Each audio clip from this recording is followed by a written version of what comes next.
So next topic we will see that is Newton universal law of gravitation. Okay, तो Newton's universal law of gravitation. So Newton का जो universal law था gravitation का, तो उसके लिए जो है आफ्टर केपलर्स लॉ, राइट. तो केपलर्स के जो लॉ थे या फिर जो प्लैनेटरी मोशंस था अराउंड द सन, तो उसे देखते हुए न्यूटन ने एक फॉर्मूला डिजाइन किया, राइट.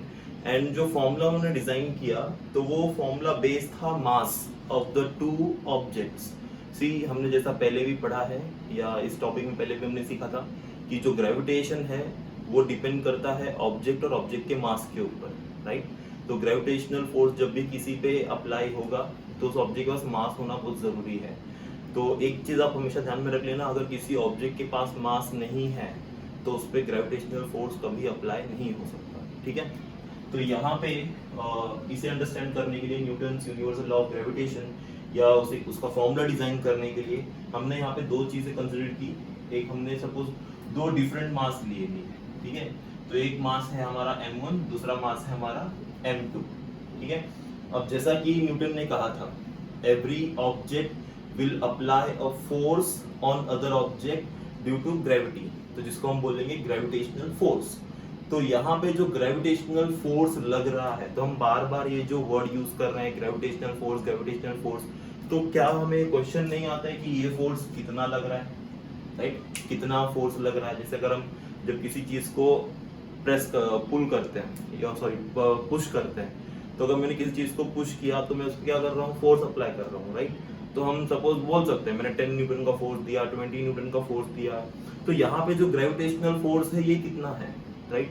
तो ये क्वेश्चन हमारे अंदर आ रहा है कि कितना ग्रेविटेशनल फोर्स लग रहा है.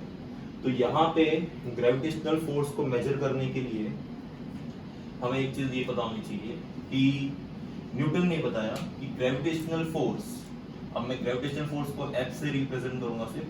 सो gravitational force is directly proportional to, तो मैं पहले स्टेटमेंट भी लिख दूं चलेगा. सो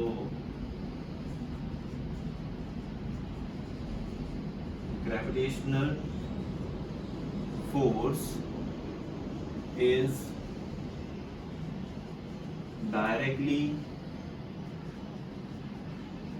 proportional to product of the masses and inversely proportional to the square of the distance between the two masses. Okay. सी ये स्टेटमेंट को पढ़ते हैं और हम फिर न्यूटन के इस फॉर्मूले को डिराइव करते हैं. सो फर्स्ट हमने क्या बोला स्टेटमेंट में, gravitational force is directly proportional to product of the masses. So it is directly proportional to product of the masses. तो हम इसमें ये कहना चाहते हैं या न्यूटन ये कहना चाहते थे कि जो फोर्स है ग्रेविटेशनल फोर्स वो डायरेक्टली प्रोपोर्शनल है product of the two masses, मतलब m1 इंटू m2 है ना, दोनों का multiplication. So F is directly proportional to product of the two masses and inversely proportional to square of distance between the two masses, ठीक है. तो ये जो फोर्स है अभी, ये फोर्स कैसा है, इनवर्सली प्रोपोर्शनल है स्क्वायर ऑफ द डिस्टेंस, मतलब ये जो दो मासेस है इनके बीच का जो डिस्टेंस है उसका स्क्वायर, और कैसा, इनवर्सली प्रोपोर्शनल. ओके. सी कहीं बुक में अगर आप देखोगे तो ये d की जगह पे r यूज किया हुआ है, राइट. अभी आपके बुक में डिस्टेंस को d से रिप्रेजेंट किया है, कभी कभी r रिप्रेजेंट करते हैं, तो कोई टेंशन लेने की जरूरत नहीं है, ठीक है. तो हमें यहाँ पे अगर इन दोनों को क्लब कर दो, देखो दोनों का LHS सेम है, तो RHS भी इक्वेट कर दोगे. तो जब इन फॉर्मूलेस को मैं साथ में लिखूंगा तो मैं इसको ऐसे लिखूंगा F इक्वल्स टू, ये तो डायरेक्टली है और ये इनवर्सली है, तो डायरेक्टली वाला ऊपर आ जाएगा m1 m2 upon D square, sorry equal नहीं आएगा, प्रोपोर्शनल आएगा। तो ये मुझे कुछ ऐसे मिलेगा, राइट। बट एवरीवन नो कि we can't use this formula by using proportionality sign, तो हमें उसे रिमूव करना पड़ेगा, उसकी जगह पे क्या लेना पड़ेगा, इक्वल टू का साइन लेना पड़ेगा। तो इक्वल टू का जब मैं साइन लूंगा, तो अभी थोड़ी देर पहले भी हमने किया था, जब हम इक्वल टू का साइन लेते तो हमें क्या करना पड़ता है, कांस्टेंट लेना पड़ता है। तो हर बार तो कांस्टेंट हम के नहीं लेंगे। अभी हम किसकी बात कर रहे हैं, ग्रेविटेशन की बात कर रहे हैं यहाँ पे, यूनिवर्सल लॉ ऑफ ग्रेविटेशन। तो इस यूनिवर्सल लॉ ऑफ ग्रेविटेशन में जो हम कांस्टेंट लेंगे वो कांस्टेंट होगा हमारा जी, कैपिटल जी, जिसको हम बोलेंगे यूनिवर्सल ग्रेविटेशन कांस्टेंट। मैं लिख के दिखाता हूँ। तो इस फॉर्मूले को हम ऐसे लिखेंगे, F equals to G, G constant में आ गया, m1 m2 upon D square. तो ये फॉर्मूला हमारा कुछ ऐसे बन जाएगा, राइट। तो यहाँ पे जो g मल्टीप्लाई हुआ है न्यूमरेटर में, तो वो g क्या है यहाँ पे, सो g क्या है हमारा यहाँ पे, कैपिटल G की बात कर रहे हैं, कैपिटल G, अर्ली G वाला G। सो कैपिटल G क्या है हमारा,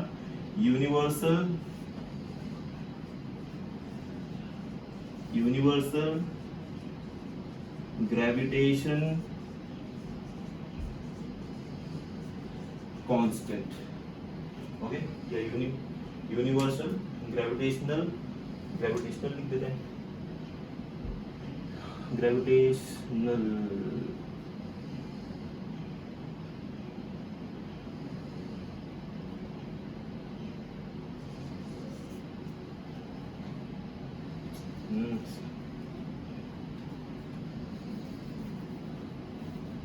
यूनिवर्सल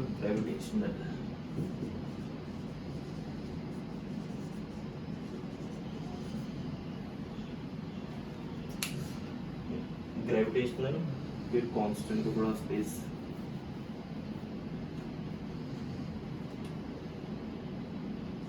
ग्रेविटेशनल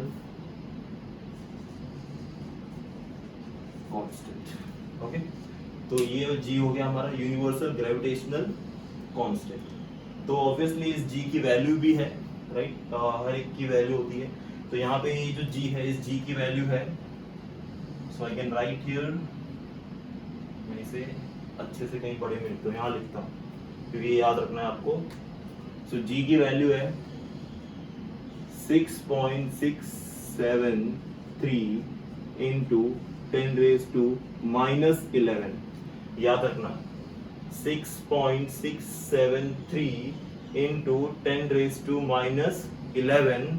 और इसका जो यूनिट होगा, इसका यूनिट क्या होगा, तो वो किसी भी चीज का यूनिट डिसाइड करना है मुझे, तो क्या करना है, मुझे किसका यूनिट चाहिए, जी का यूनिट चाहिए। तो क्या करो, इस सारे बाकी टर्म्स को यहाँ लेके आ जाओ। तो डी जो है ऊपर आ जाएगा, mm नीचे आ जाएगा। तो F का यूनिट क्या हो जाएगा, न्यूटन, फोर्स का न्यूटन। डी ऊपर आ गया, डी क्या है, डिस्टेंस। तो डिस्टेंस को हम किस में लेते हैं, मीटर। तो डी स्क्वायर है तो मीटर स्क्वायर डिवाइड बाय ये m1 m2 दोनों क्या है, मास। तो मास मल्टीप्लाई करोगे तो मास स्क्वायर हो जाएगा, नीचे आ जाएगा तो kg स्क्वायर, राइट। तो इसको इस तरीके से लिखेंगे। तो मेरा यूनिट क्या मिल गया, मुझे वैल्यू क्या मिल गया, g equals to 6.673 into 10⁻⁻11 newton metre square पर kg स्क्वायर। इसको लिखने का एक और तरीका है ना, तो बच्चे बाद में बोलते हैं सर आपने बताया नहीं। सी g इक्वल्स टू 6.673 इंटू 10⁻⁻11, ये हो गया। इसको ऐसे भी लिखते हैं, न्यूटन मीटर स्क्वायर ऐसे ही आ गया। अब ये g kg स्क्वायर क्या है, डिवाइड में है, तो वो ऊपर जाएगा, तो वो ऐसे लिखेंगे उसको kg -2 क्यों लिखा, क्योंकि वो नीचे से डिनोमिनेटर से न्यूमरेटर में गया है, ठीक है। तो ये हमारी वैल्यूज थी Newton universal law of gravitation. Okay, take a screenshot. So next topic we can see here is, okay, इसे टॉपिक में एक क्वेश्चन बोलेंगे हम। So, यहाँ पे क्वेश्चन ये है जो न्यूटन को पूछा गया था कि why did Newton assume inverse square dependence on distance in his law of gravitation. तो जैसा कि अभी थोड़ी देर पहले हमने एक फॉर्मूला प्रूव किया था, राइट? क्या फॉर्मूला था, किसी को याद है? क्या था? F equals to G m1 m2 upon R square, D square था। मैंने कहा कहीं कहीं बुक में डी होता है, कहीं कहीं आर होता है, तो टेंशन नहीं लेना है, ओके? कोई भी कुछ भी लिख सकते हो, खाली बता देना है डी क्या है, डिस्टेंस, आर क्या है, डिस्टेंस, ठीक है? तो this is my force, okay? तो यहाँ पे जो ये डी स्क्वायर है, राइट, तो ये डी आर दोनों चलता है, तो ये जो डी स्क्वायर है, ये डी स्क्वायर क्यू आ रहा है, ठीक है? या न्यूटन ने डी स्क्वायर ही क्यू एज्यूम किया, तो उसका प्रूफ जो है न्यूटन ने दिया यहाँ पे। तो सी उसका प्रूफ क्या है? तो अगर आपको ऐसा क्वेश्चन आता है एग्जाम में, राइट, अगर ऐसा क्वेश्चन आता है why did Newton assume inverse square dependence on his distance in his law of gravitation, तो क्या लिखोगे आप लोग? ओके, तो सबसे पहले आपको ये बताना है कि जो प्लैनेट है अर्थ और वो जो रिवॉल्यूशन कर रहा है अराउंड द सन, तो वो रेवोल्यूशन जो सर्कुलर ऑर्बिट मिल रही है या जो सर्कुलर मोशन मिल रहा है, वो किस वजह से मिल पा रहा है? So we know that the circular motion in planet is due to, so what we can write, the circular motion in planet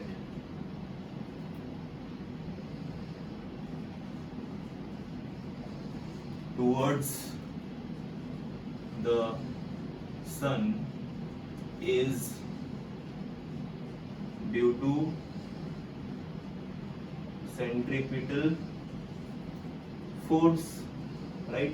हमने थोड़े पहले पढ़ा था कि सर्कुलर मोशन जो है किसी भी प्लैनेट में around the sun is due to centripetal force.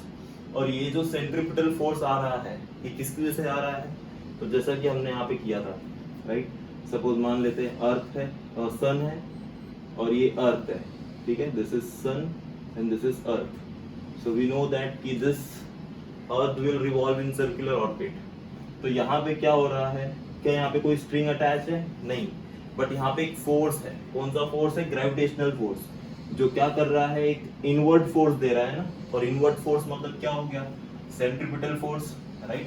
तो सेंट्रीपिटल फोर्स का एक फॉर्मूला है, आप सबको याद रखना है, तो मैं शॉर्ट में लिख रहा हूँ CF। So CF is my centripetal force. So centripetal force is mv square upon r। क्या है? mv square upon r। m क्या है यहाँ पे? Mass of earth. जो रेवोल्यूशन करता है उसका मास लेना है, जो स्टिल पोजीशन पे उसका मास नहीं लेना है, ठीक है? Mass of earth. v क्या है? Velocity of earth. And r क्या है? डिस्टेंस बिटवीन अर्थ एंड सन। तो उनके सेंटर से डिस्टेंस लेंगे हमेशा, ठीक है? ओके, ये सेंट्रीपिटल फोर्स हो गया। तो मुझे प्रूव करना था कि न्यूटन के जो फॉर्मूले में है वो फोर्स जो है why it is D square, ठीक है? तो वो अभी प्रूफ करना। तो ठीक है, मुझे फोर्स एक क्या मिल गया? Centripetal force is mv square by r। अब आगे जाके मैं सेंट्रीपिटल CF नहीं लिखूंगा, मैं सिर्फ F ही लिखूंगा, ठीक है? Okay, now I know that कि जो ये अर्थ रेवोल्यूशन कर रहा है, ठीक है, तो मुझे इसकी अगर वेलोसिटी निकालनी है, तो वेलोसिटी या स्पीड, ये जो मूव हो रहा है, तो सिंपली मैं स्पीड का फॉर्मूला क्या लिखता हूँ? स्पीड का फॉर्मूला हम क्या लिखेंगे? Distance upon time. Distance upon time, है ना? स्पीड हम क्या लिखेंगे? Distance upon time. तो स्पीड को मैं लिखता हूँ v, स्पीड को मैं क्या लिखता हूँ? v, और डिस्टेंस को हम लेते हैं, इसे मैं यहाँ नहीं लिखता हूँ, अदरवाइज मेरा बोर्ड जो है यूज हो जाएगा। ओके, स्पीड को मैं लिखता हूँ v और डिस्टेंस जो है c। ये अर्थ जो है एक सर्कुलर पाथ रिवॉल्व करने वाला है, ठीक है? मतलब ये पूरा 360 घूमेगा। सो 360 मतलब ये सर्कमफ्रेंस ऑफ सर्कल बना रहा है ना? अगर ये यहाँ से स्टार्ट होता है तो फिर से घूम के ये इसी पॉइंट पे आएगा, मतलब सर्कमफ्रेंस ऑफ सर्कल। तो टोटल डिस्टेंस क्या हो रहा है मेरा? Circumference of circle which is nothing but 2 pi r, right? I know the value of r, पाई की वैल्यू सबको पता है, 22 डिवाइड बाय 7 या 3.14, दोनों में से कोई भी ले सकते हैं। टाइम, इसे टाइम कितना लग रहा है? तो देखो मैंने स्टार्टिंग में बताया था the total time taken to complete one revolution is called as time period, और टाइम पीरियड को हम जो है कैपिटल टी से डिनोट करते हैं। तो हम मान लेते हैं कि एक एवरेज टाइम टी लग रहा है इसे एक पूरा रेवोल्यूशन कंप्लीट करने के लिए।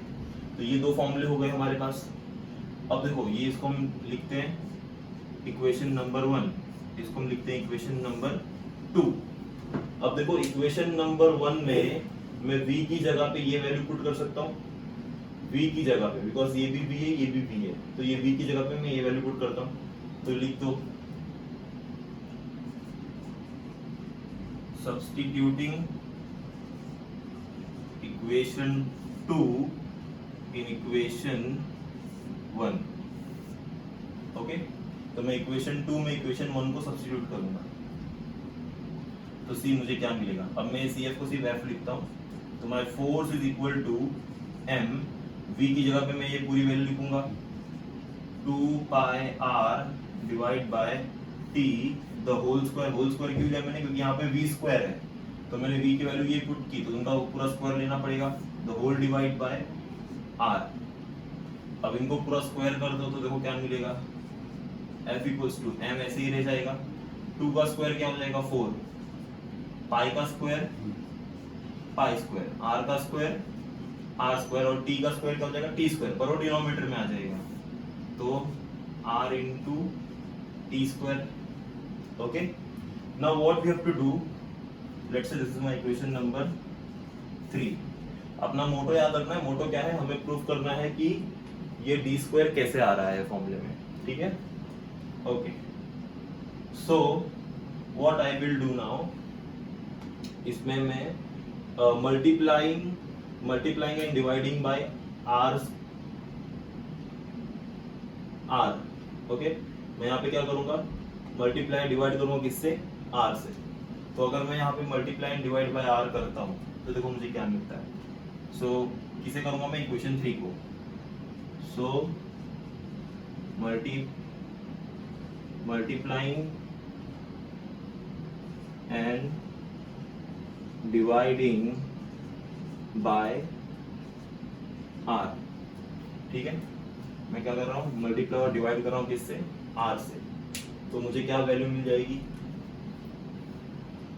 ओके, इसी आर इन इक्वेशन 3 वो भी लिख देते हैं, in equation 3।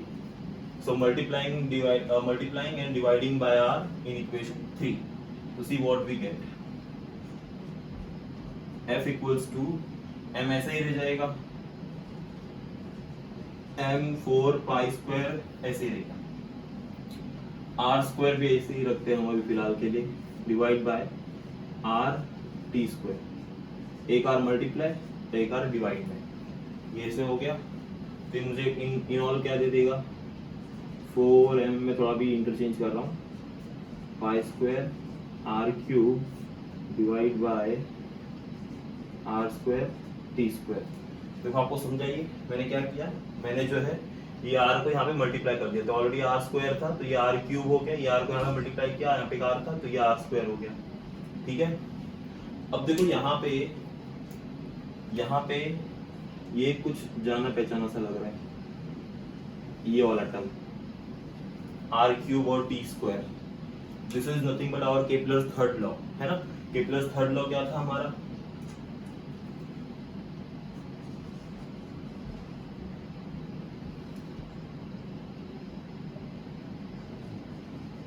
Kepler third law क्या था, वो था T square equals to K times of r cube, है ना। हमने ये प्रोपोर्शनल से हटा दिया तो आर क्यूब, अब आर क्यूब को यहाँ लेके आ जाओगे तो क्या मिल जाएगा, T square upon r cube equals to K. तो सी ये मुझे मिल रहा है T square upon r cube equals to K, और यहाँ पे क्या है r cube upon T square, मतलब ये उल्टा हो रहा है ना, यहाँ पे टी नीचे यहाँ पे टी ऊपर है, तो इसको क्या कर दो इनवर्ट एंडो, आपने पढ़ा होगा मैथमेटिक्स में, इसे इनवर्ट एंडो कर दो तो ये क्या मिल जाएगा, तो आर क्यूब ऊपर जाएगा टी स्क्वायर नीचे आ जाएगा, so R cube upon T square equals to ये वाले साइड का आर एच एस का भी इनवर्ट एंडो हो जाएगा, तो यहाँ पे के नीचे कुछ नहीं, मतलब क्या है 1, तो 1 ऊपर जाएगा और के नीचे आ जाएगा। तो ये मुझे किसकी वैल्यू मिल गई, r cube upon T square की वैल्यू मिल गई। क्या मिल गई, 1 अपॉन के। तो इस वाले फॉर्मूले में मैं r cube upon T square की जगह पे क्या लिख सकता हूँ, 1 अपॉन के। तो सी इसे लिखते, इसे कर देता हूं मैं। तो मैं इस वैल्यू को यहाँ पे सब्स्टिट्यूट कर देता हूँ। अब वो स्टेटमेंट नहीं लिख रहा हूं मैं, आप लोग समझ जाना, जगह नहीं बचा अभी। तो मैं लिखता हूँ directly F equals to 4 pi square m divide by r square. ये तो मैंने ये बची हुई वैल्यू लिख दी। अब r cube upon T square की जगह मैं क्या लिखूंगा, 1 अपॉन के। 1 तो ऐसे ही है, के नीचे डिवाइड में आ जाएगा, ठीक है। तो ये मुझे वैल्यू मिल गई एफ की। अगर आप इस इक्वेशन को ध्यान से देखो, इस इक्वेशन को ध्यान से देखो तो क्या दिखता है। अच्छा, इनमें कौन कौन सी चीजें कांस्टेंट है, 4 कांस्टेंट है, पाई की वैल्यू कांस्टेंट है, मास ऑफ द प्लैनेट कांस्टेंट है, आर रेडियस कांस्टेंट है, नहीं है। हमें पता है ये परफेक्ट सर्कल में नहीं घूमता है, इलिप्टिकल ऑर्बिट है, तो यहाँ पे क्या होगा, रेडियस चेंज होते रहते हैं। तो आर कांस्टेंट नहीं है, आर चेंज हो सकता है। के कांस्टेंट है, यस के कांस्टेंट है। तो यहाँ पे अगर मैं सब कांस्टेंट को निकाल दूं तो मैं क्या करूंगा, यहाँ पे इक्वल्स टू का साइन हटा के प्रोपोर्शनलिटी का साइन ले लूंगा, जैसे हम यहाँ करते थे। यहाँ पे हम क्या करते थे, प्रोपोर्शनलिटी साइन हटा के क्या कर लिया हमने, इक्वल टू का साइन लिया, तो हमने कांस्टेंट को ले लिया। अगर मैं यहाँ पे ये सारे terms see, all these terms are constant,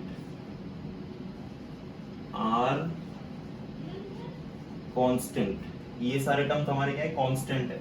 तो उनको हटा दूंगा तो मैं क्या करूंगा, इक्वल टू की जगह प्रोपोर्शनलिटी का साइन ले लूंगा। तो हमारा ये फॉर्मूला कुछ ऐसे बन जाएगा, F is directly inversely proportional to R square, बराबर। और इसको हटाऊंगा तो फिर से सारे टर्म आ जाएंगे।